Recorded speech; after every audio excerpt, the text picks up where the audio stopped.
कीरत और साहिबा भी बहुत खुश हो जाते हैं कि फाइनली सीरत की शादी की बात पक्की हो गई और जल्दी होने वाली है। और आगे बोलती है कि माँ की नौटंकी ने उनकी इच्छाओं की डंकियां भर ही दी और अब फाइनली सीरत की शादी होने वाली है। पर कीरत को लगता है कि कहीं वो दोनों तो सीरत के शादी में नहीं जा पाएंगे। पर साहिबा उसे समझाती है कि कोई बात नहीं, क्योंकि कम से कम माँ की मुराद तो पूरी हो गई है ना सीरत की शादी को लेकर।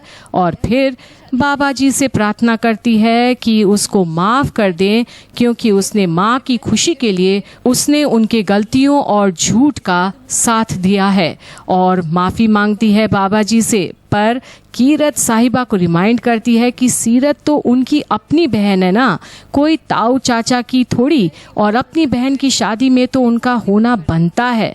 पर साहिबा उसे समझाती है कि सीरत उनकी दी है, इसलिए वो ये सब कर रहे हैं, और उसे समझाती है कि माँ और दी के लिए उतना तो कर ही सकते हैं ना दोनों, और दोनों एक दूसरे का सहारा बनती हैं। और तभी जसलीन की नज़र जाती है साहिबा और कीरत पर और अचानक से उसे याद आता है कि ये तो वही लड़की है जो उनके घर पर पाठ की सजावट करने आई थी और अपना नाम साहिबा बताई थी, और बड़ी खुश होती है ये जानकर।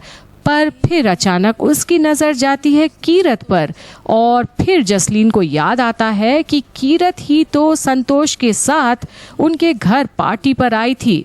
और फिर अपने दिमाग में साहिबा और कीरत को संतोष की बाकी दोनों बेटियां हैं बोलकर संतोष की सारी खेल को समझ जाती है जसलीन। और बस अब जसलीन को लगता है कि पहली बार उसको अपनी टक्कर की कोई औरत मिली है जो इतनी चंट है, और मन ही मन सोचती है कि अब आएगा मज़ा, क्योंकि उसे तो अंगद की लाइफ बर्बाद करनी है और दारजी और बेबे की गुस्से को हवा देना है। पर क्या जसलीन को पता है कि उसी का बेटा गैरी सीरत के गिरफ्त में है, क्योंकि गैरी को भी अंगद की सारी खुशियां छीननी है। और अब क्या होगा देखते रहिए। सीरत, अंगद, गैरी, साहिबा, कीरत के जीवन में सिर्फ संतोष की मनमानी के चलते। तेरी मेरी डोरियां की लेटेस्ट अपडेट्स सिर्फ कंप्लीट बॉलीवुड पर।